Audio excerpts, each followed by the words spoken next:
an expression, a whisper from the heart of the divine, an open-ended book that's writing itself through us. We are a living expression of the virtue of the state of consciousness that we call love.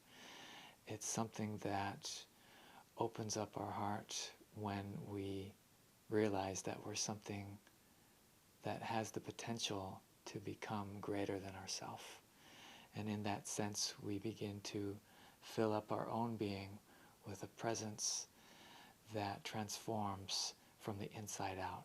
If we can just feel that we are the universe turned outside in, that the entire supreme creator consciousness birthed itself into the heart of matter, into the heart of each and every one of us.